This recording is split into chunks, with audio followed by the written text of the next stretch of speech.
Good evening, afternoon, morning, whenever you are listening to us. I'm Joey Powell. This is the Coast to Coast podcast on InsideCarolina.com, one of Inside Carolina's many podcasts that we put out for our subscribers and our listeners on a regular basis. And we appreciate you joining us once again. With me, as always, the two guys who actually bring the heat to this here kitchen, Sherrell McMillan, Sean Moran. Boys, how you doing? Doing well. Congratulations to your Tampa Bay Bucks. Thank you, thank you, thank you. And full disclosure, I'll let our listeners and viewers in on a little surprise here. Sherrell told me before we jump into this podcast that I need to change my pants because I am a Tampa fan. But Sherrell, you don't have to change your pants if you're not wearing pants, buddy. And that's an old adage that I've never been able to use before as a Buccaneers fan, at least not since 2003. And I have watched a lot of bad football. So yeah, this is quite nice. This is quite nice. I'm actually using one of my nice Inside Carolina highball glasses here. Shout out to Rob down in Clayton. It's one of Tommy Ashley's hookups. But You're here's to fancy. the Bucks. And now let's get into what our listeners and viewers and subscribers are here for. While I'm thinking about it, make sure you take a second to listen, rate, review, subscribe, all of that administrative stuff. You know you like this show. You know you like Sherrell and Sean. You know you can probably deal with me. So at least give us a good review. If you hate the host, let me know. I'll try to be better. I can't really do anything about Sherrell and Sean. They're already awesome, and I'm doing what I can to play up to game speed with these guys. Also, want to give a big, huge hello, hoorah to our friends at Johnny T-Shirt for always sponsoring us, for always giving us the support that they give. They are huge believers in Inside Carolina, huge participants in the University of North Carolina, Chapel Hill community. We want to make sure we continue to take care of them. Right now, hit them up. Tons of sales going on right now. They change their sale items so often that I can't even keep up. Um, but the chances are, if you need some Carolina gear, they've got it. They've got it at a great price, and they've probably got a larger selection than you've ever been able to wrap your brain around. JohnnyT-shirt.com, right there on Franklin Street. Hit them up, take care of them, and they will take care of you. Boys, let's take care of some recruiting news really quickly. Probably not something that Tar Heel fans would want to hear, but Sherrell, throw the wet blanket on the Hunter Salas fire. Yeah, so he has announced a commitment date. So he's announced a date in which he will announce his commitment, and that is March 26th. So still a couple months out from that, but it doesn't at this moment seem to be something that will be of interest to North Carolina fans moving forward. He has a top 8 list, I believe, but most people feel it's going to come down to uh, Gonzaga, Kentucky, and UNC, with Gonzaga kind of having a lead at the moment. Yeah, it's crazy how late they got in on that, but I think you've always said that it's anybody's game, and especially with Gonzaga kind of getting their momentum and looking as good as they look right now, with Kentucky looking the other way, um, and then North Carolina's guard situation looking different than it probably did 3 months ago. You got to think that that makes sense for Gonzaga being in the lead, right? Yeah, this is one of those times where people always say, "Well, can how they play, in a particular season can it impact a recruit?" And most of the time, it's not. It's that like, oh, somebody had a terrible season. Does X player still want to go there? And the answer, like I told you guys on Saturday during the IC Live on WCHL, which everyone should listen to. Absolutely. Those guys are super confident, and so they think that they can come in and beat the next guy. What is different is that this is a situation where a team played so well that it made a more favorable impression on a recruit if he doesn't indeed commit to Gonzaga like most people think he's going to. So he's seen what that team has done. He's seen the style of play. He's seen the freedom the guards have. He's seen kind of them going up and down while everyone else is walking the ball up the court, it feels like this season. And I think that's appealing to him. Not to mention, he knows some of the guys up there, and it's one of the places he was able to take an official visit to before the NCAA halted recruiting back last April. So I think when you add all that up, it's a rare situation where on the court play actually does matter for a recruit's decision if he does pick Gonzaga. Well, and I want to make sure that I give you a shout out for being the Inside Carolina Live radio show hype man. I appreciate that. Point to the passer on that one. And yeah, definitely anybody listening to this show, if you'd like, please listen to the Inside Carolina Live radio show on WCHL Hit up your Alexa and say, hey, play WCHL. Saturday mornings at 10 a.m. Yours truly, Tommy Ashley, Sherrell makes an appearance. We're going to get Sean on at some point. It's tough because it's 7 a.m. where he is, and I'm not sure that he wants to stop his eggs Benedict to talk to Tommy and I. But the invite's going to come whether he knows it or not. So moving on from Hunter Salas, let's talk about something a little happier. Guys, 3 or 4 weeks ago on this show, I think a lot of folks, I don't think anybody on this particular Zoom and on this panel were jumping off of the bandwagon, but there were a lot of folks that were jumping off of the UNC bandwagon and were ready to bury Caleb Love. Didn't think RJ Davis was worth sticking around. Just wanted to put a fork in this team, fire Roy, whatever. This squad is not by any means, an elite level squad right now, but I think we can all agree that they're playing much better and they're making the improvements and having the general track or trajectory that we've come to see from Roy Williams teams. Sean, I'll let you jump on that one first. Yeah, I mean, I think January 4th, we were talking about really UNC, the rest of the year is going to be ugly. But that was fine because, they might have to play ugly to win. But at the same time, the last 4 games, I think we're starting to see kind of a UNC offense that everybody's accustomed to. They're averaging over 80 points per game the last 4.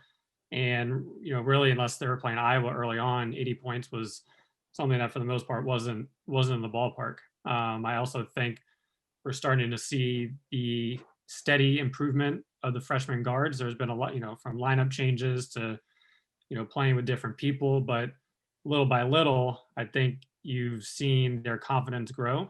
And I think we've been able to see, some of the play that we thought we would get earlier in the year. I still think there's a lot more room for improvement, especially when it comes to Caleb Love.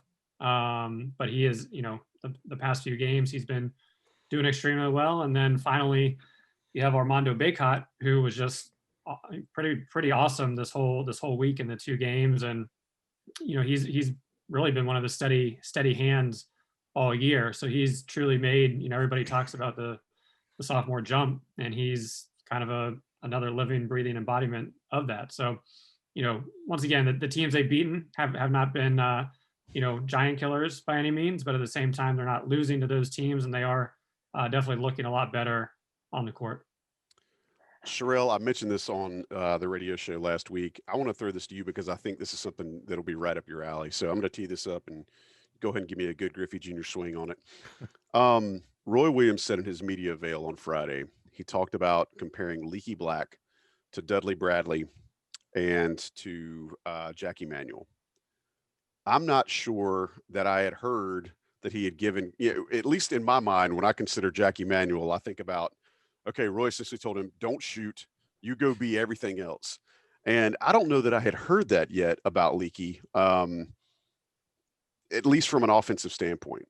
So maybe I'm reaching here, but how do you feel like that, that Jedi mind trick may or may not have worked? Because we've said on this show before, if Leaky Black can be a stat stuffer everywhere else and give this team some stability, then I think it ratchets up their ceiling a little bit.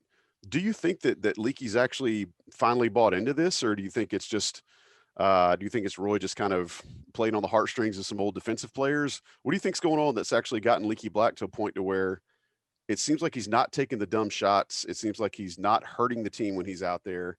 If nothing else, he's kind of giving that silent, steady stat line. I think it came from being benched, honestly. I mean, he, as a sophomore, he knew that he was likely going to start. I think this season he knew he was likely going to start.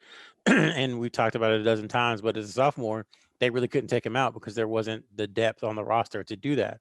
And I think this year, especially with Anthony Harris coming back now, there is the depth to do that. So it's a situation where if Leaky does something that Coach Williams or that Roy Williams doesn't like, he can easily take him out of the game. So I think that's definitely part of it. And then 2, it takes some time to realize who you are, I think, within a college basketball program, especially one in North Carolina, especially one where, he missed a significant part of the second semester of his freshman year with that ankle injury. So he missed that, and he was playing some at the 3. He was playing some point guard. And then last year, he played point guard first as the backup in the starting 3. Then he became the starting point guard. So he's been jumping around, I think, for a couple of years. He's had injuries. It never became clear exactly what he was on the roster. it was like, oh, he can be a good player, but what is he? And I think this year he realizes what he is, which is he is a low usage rate, rebounding defensive guy. That's kind of what his identity is. Now he can get better at that, but I think he knows who he is on the court now, and that's as big as anything. Is talking to people like in the NBA who scout and all that stuff. They talk about anchor skills, like something that anchor you to the roster. And I think he's finding his anchor skills in those things we talked about: rebounding, trying to become the best defender he possibly can. A lot of room for growth in that regard. And then take a shot if you're open, but make sure it's a good shot. And I think people hate when he takes those long twos, but I think part of the reason he takes them is because he doesn't feel comfortable, shooting out to 22 or 23 feet, and he feels much more comfortable taking a 19-foot shot. So I think to me that's some recognition. I'm not a good 3-point shooter, but I think I'm a decent 18-foot shooter. So let me take a dribble and take the 18-foot jump shot. Whether or not that's true or not, we can see. But I think you start to see that kind of recognition and that kind of thinking for him when he's on the court. So all that together is why I think he's starting to play a little bit better. We've talked a lot about how this team really needed to improve their spacing, and one of the things I think that has specifically benefited or who has benefited from that spacing improvement is Leaky, in a sense that he's able to now get those little drives to the basket and get the little 8-footer or a layup or a little floater or whatever, which that's a lot more comfortable for him, obviously, because he's taking them with more conviction. And it's good to see him doing that, because again, I think that makes him a matchup nightmare for the other team's three. And if he can continue to do that, I think he adds another dimension to the offense. That's a great point there for you, pointing out that it seems like he may have found his anchor skills, or at least is starting to understand his role. Sean, I'm going to come back to you a little bit about the Caleb Love, specifically the guards. I think Caleb Love has actually become a better defender just in the last week and a half. And I'm wondering, how much do you think that plays into him being a better offensive player? Do you think it's getting him more engaged? How do you feel like his defense is generating his offense, or at least playing him up in his own mind?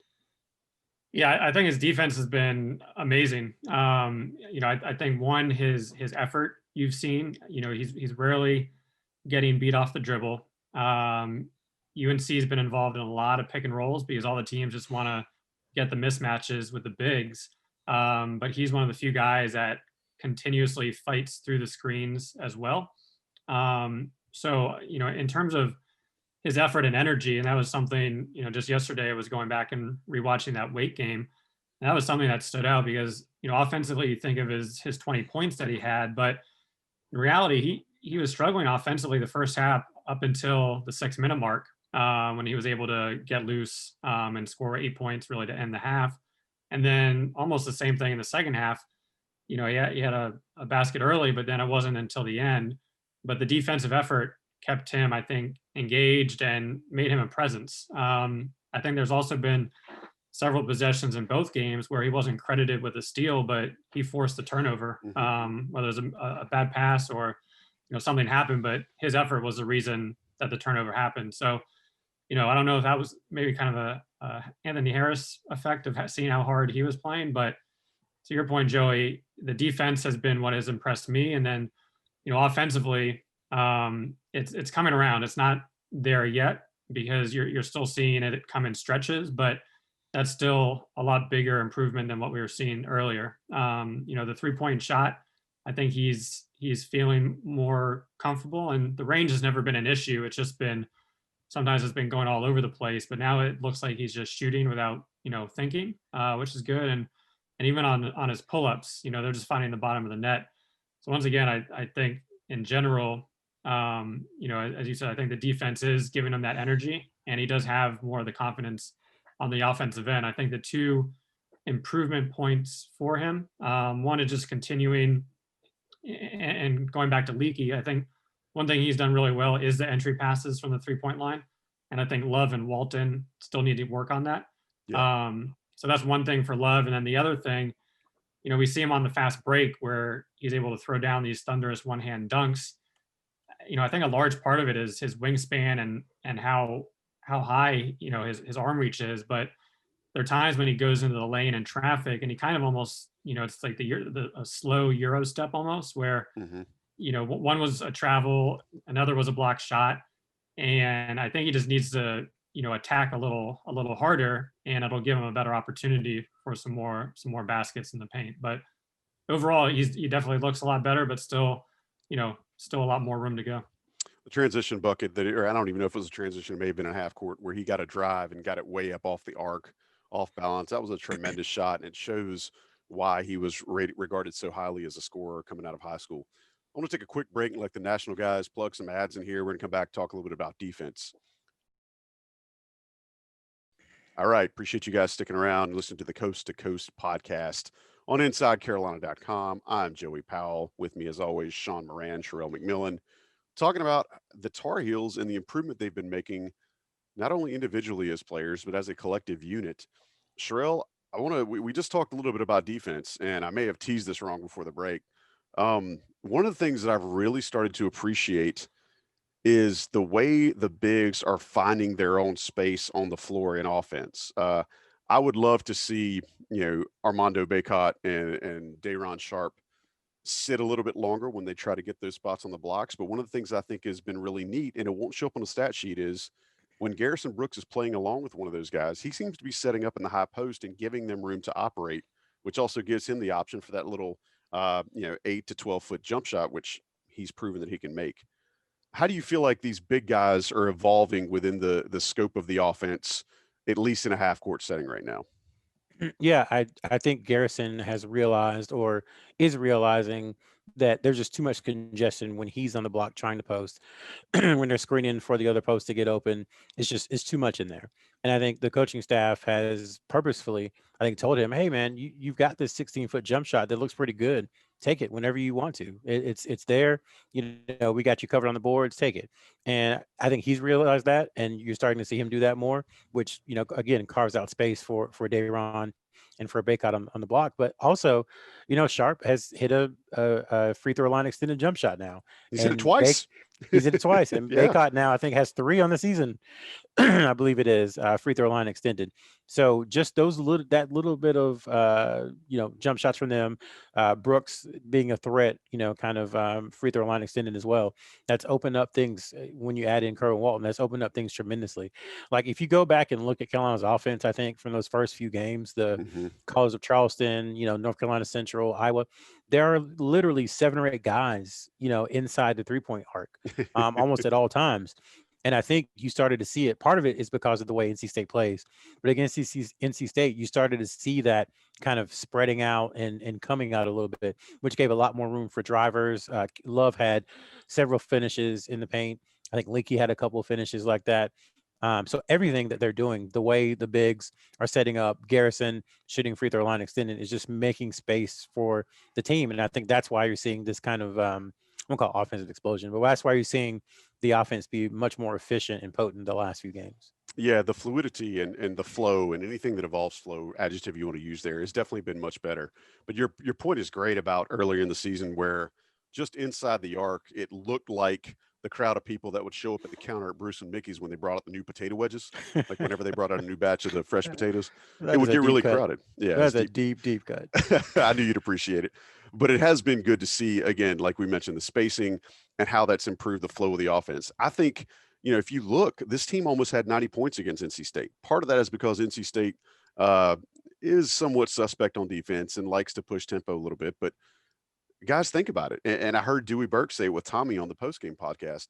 We were wondering earlier this year, could this team regularly hit 70? And they came close to touching 90 against NC State this past week, which I think was a little more transition. Sean, what can this team do to continue to get more transition buckets in addition to just getting their hands in the passing lanes?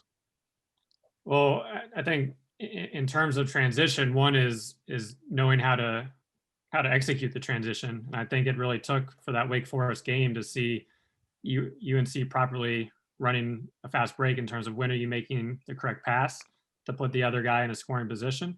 And the other thing was just being a lot more active defensively and putting pressure on. So, part of that, I think once again, going back to Anthony Harris, he kind of showed that first game he came back, and then against Wake Forest, you had a lot of guys active. You had Leakey making some great passes, and then you had the other guys finishing. So I think little by little, we're starting to see that improvement. We're starting to see the tempo go up. People knowing when to push the ball and when to take good shots. I mean, even RJ Davis has been doing I think a pretty stellar job for the most part. There's still some times where he forces the issue or gets a little too deep Yeah. when driving, but against NC State, I thought he did a pretty good job and hit some shots. So overall in transition, I just think it's continuing to be active. Whether it's trapping or pressing, but then just knowing how to when is the right time to make the pass on the break,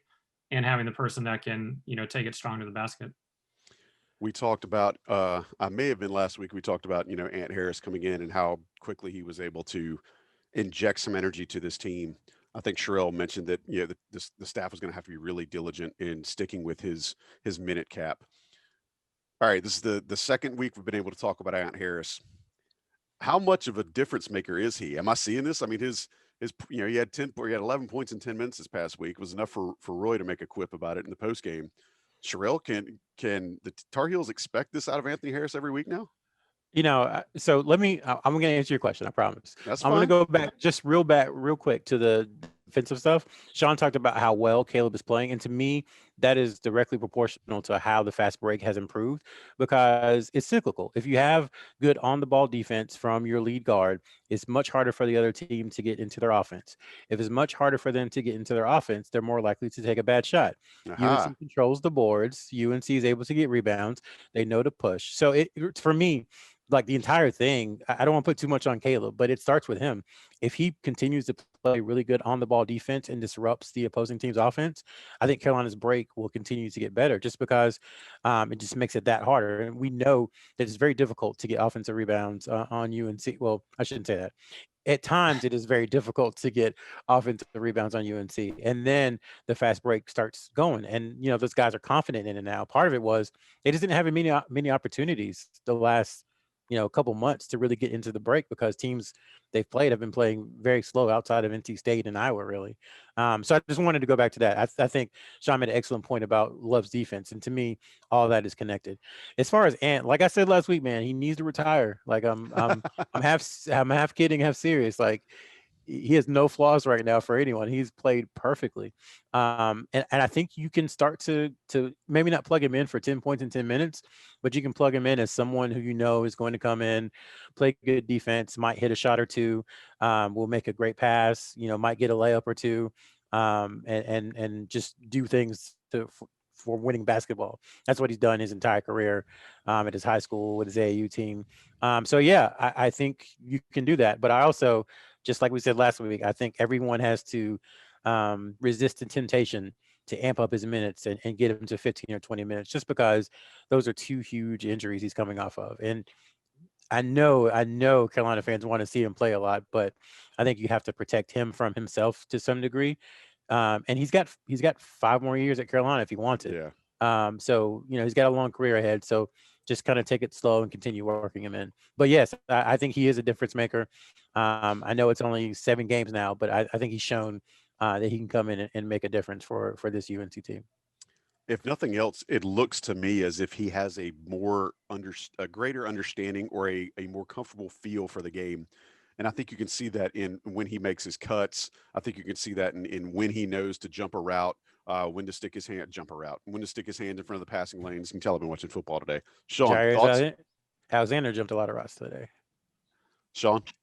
Yeah, no, I think you're right on Harris, and one, just kind of seeing him in that 9 to 10 minute range. I know we'd all love to see him higher, but I think controlling the minutes is smart. But even against NC State towards the end, I thought he made some, just in terms of his quickness and how hard he's playing. But one, when he pushed the ball down the court hard and finished, and then he had kind of that hard drive left. And once again, going back to what we kind of talked about last week, is nobody's really had just that speed and intensity when they attack. Yeah. And as he continues to get more minutes, once again, that's just going to put more pressure on the defense. And now, is it making a kick out to Walton or the guards, or a feed in the post a little bit easier? So just that speed and quickness can really be a game changer. And it takes pressure off of the young guys, which, anytime that you can see that.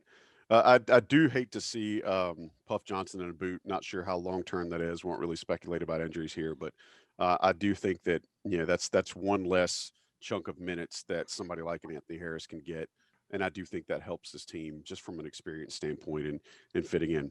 All right, not really ready to change expectations for the season yet, but let's talk about Pitt. That's who North Carolina's next scheduled game is, and I say scheduled in air quotes because we know how things may change with the coronavirus and just everything being so volatile. I've seen Pitt play a number of times this year, and aside from Justin Champagnie, which I don't understand how Pagnie is penny, but whatever. Justin Champagnie is a baller. I'm willing to go ahead and concede that. I've seen Pitt play some zone this year. I've seen Pitt play. They played really great in the first half against Wake this past weekend. Did not play great in the second half. I'm not sure what they're getting out of this team, which I guess is normal for a young squad, much like Carolina. Sherrell, what do you think the Tar Heels can expect to see out of Jeff Cable's Pitt Panthers when they play this week? Yeah, that's basically what you said. I think they'll change defense is a good deal. From what I understand, I only watched them maybe 2 or 3 times. They are an excellent defensive team, one of the best in the ACC. I think in Ken Palm under defensive efficiency, they're like top 40, something like that. The last 2 games that I watched of theirs, Syracuse and Duke, they played really well. I mean, Syracuse, they just destroyed them. And that was more because they were hitting shots than anything. I mean, I can't give you a detailed breakdown because I've only watched them a couple of times. But I think the word is out on UNC. You know what you need to do to stop them, and it's just put pressure on the guards and try to limit, getting the ball inside, limit the touches of the guys in the paint, because UNC will have an advantage on that end. I think the nightmare is Champagnie against UNC's bigs when they get those switches. We saw what Devin Daniels did on Saturday. I mean, I All of think the fouls. yeah, and I think Daniels ended up with 24 or 25, and it seemed like he could get wherever he wanted on the court whenever he wanted to. And I think Champagnie is a better basketball player at this point. So that is the main worry for me. Johnson and Tony are also good players. I don't know as much about them. Again, Pittsburgh had a 2-week break, so they've missed quite a few games as well. You know, again, like you've always said, who knows who's good in the ACC? They beat Syracuse and Duke, and then they lose to Wake Forest. It's hard to tell what's what from game to game. I'm still not sure anybody's any good, but I liked your breakdown there. Sean, how do you feel like this Tar Heel team matches up with this Pitt squad? Again, and Pitt's had the Louisville loss. I don't think is so bad. They lost a game to St. Francis early in the year, which I'm not sure if that was just an early in the season thing or if they had some COVID issues or what. But how do you feel like the Tar Heels are going to match up against Pittsburgh this week? Yeah, I think it's going to be an interesting matchup. I think it's a very, very important game, especially being the lone one this week. And once again, just kind of given the back half of the ACC schedule. I think, as Sherrell mentioned, there's going to be a few key factors. So just going back to Xavier Johnson, I think he's been, he had a pretty good freshman year, and I think really regressed last year as he wasn't really the focus anymore. But I think he's back playing at a high level, and I'd say his first step is really probably one of the best in the ACC.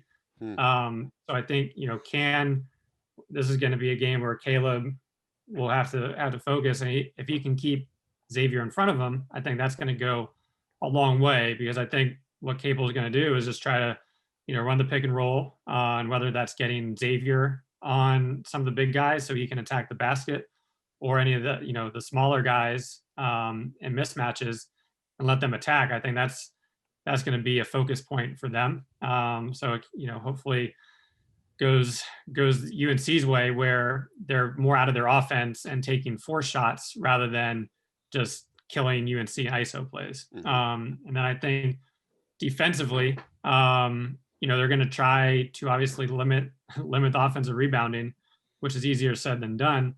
But they're going to have trouble. They're going to have trouble with UNC's size, I think. And if UNC can shoot the ball well, I think I would feel confident in UNC getting the win. But once again, it's going to be a dogfight, as most of the games have been. It would be a big win. I think UNC has more talent, but Pitt does have some talent, as we saw in the Duke game. And if they get if they get UNC in those ISO situations and are doing well, it could be trouble. But once again, I think it'll come down to really how well can UNC execute on the offensive end. And if they're playing like they did the past few games, then hopefully we're back here next week in joyous moods. And I also want to throw this out to Tar Heel fans. The situation with Justin Champagnie, should he go off this week, please do not say this is some random guy who is killing North Carolina. Because if you've watched him play it all, and I think he lit Carolina up last year, but if you've watched him play it all, he is an absolute assassin. And I think the comparisons that you guys made earlier, he's got a ton in his bag, maybe even more than a Devin Daniels player, because I think he's a little bigger, but he's got a ton in his bag, and it's going to be tough for UNC to keep him under control this week. Boys, before we say adios and I get off to my Buccaneers celebration for the evening, anything else you guys want to add about this coming week and how the Tar Heels seem to be trending? Sherrell? I would just say with the Pitt game, another thing to watch is that Pitt, even though North Carolina hasn't played as fast as it typically does this season, it's still one of the faster teams in the country. And Pitt basically averages the same amount of possessions as Carolina does per game. So I think maybe that bodes well. The first NC State game, I think we thought what was going to happen is that the open court would help UNC's guards because it was free, but they just weren't ready for that yet, and they turned the ball over. I think what happened on Saturday is that they were ready for it, and you saw North Carolina put up 89 points, which I think they're averaging around 89 points exactly against Kevin Keatts' coach teams at NC State. So the thought is that perhaps, again, with Pittsburgh wanting to play faster than most of the teams that Carolina plays, maybe that's an advantage for UNC's guards in kind of a free-flowing game, and they don't have to think and process as much and do as much in the half court, and they can get out and run. Man, I'm not sure how to take that. I mean, you're talking about UNC scoring a lot of points against NC State. I was told that Kevin Keatts, predicated his coaching career on defense. That sure is perplexing. Sean, anything you want to add before we put a nice little bow and send this episode on to John Siegley, producer extraordinaire? Yeah, I think in terms of the random Pitt player that we're probably cursing their name, it could be Ithiel Horton. So he's a transfer from Delaware. Right now, shooting 34% from three, but shot over 40% as a freshman. And he in kind of the back-to-back Syracuse games, he hit 9 threes over those 2 games. So I think he's kind of a role player to look out for in that one, especially if they're trying to ISO, draw the defense in, kick out, etc. And then kind of mentioned his name at the beginning, but we didn't really touch on him. But Armando Bacot, one thing for him was those left-handed finishes he had as he was going left. I thought one off the dribble. Off the dribble. So once again, from a body perspective, a bounce perspective, and now even that left hand, things are coming together. He has a 128 offensive rating. So can he keep it up, and can he continue to play at a high level? All right, you heard it from these two. They know the deal. They've watched a lot more basketball than we have, so I want to give them a huge shout out. Oh, Rel, I'm sorry. One more thing from the esteemed gentleman from Concord. I was just going to make a joke that's probably not going to be funny, but they play UNC plays Clemson not this coming Tuesday, but next Tuesday. Yeah. It's like you kind of wish they could move that game up as quickly as possible, because Clemson has been so bad. They are, yes. The last couple of weeks. I mean, I've never seen a team, honestly, that I can remember who started off well and that people thought could win the conference 3 weeks ago. That's Brad Brownell's squads, though, man. Like even in COVID times, that's Brad Brownell's MO. They've been down 35 or more, like in 3 straight games. That is a dog cussing, yes. Yeah. So anyway, we'll talk about it, I'm sure, next weekend, pending everything. But you just wish they could move that game up quickly so North Carolina could get Clemson while they're reeling. Yeah, that showing they had this past weekend, it affirms what we thought about Florida State. But it may take a little bit of the luster off of Clemson's early season start. Gentlemen, as always, I am honored to be in your presence. Appreciate the insight and just general demeanor with which you grace this podcast. Appreciate y'all being here. I hope you have a great week. Thanks to everybody for listening. Remember, subscribe, rate, review. We will make sure that you get all the good stuff. If you like what we're doing, 5 stars. If you don't like it, let us know. Until then, thank you to Johnny T-Shirt, for Sean Moran, for Sherrell McMillan. I'm Joey Powell. This has been the Coast to Coast podcast on InsideCarolina.com. Late.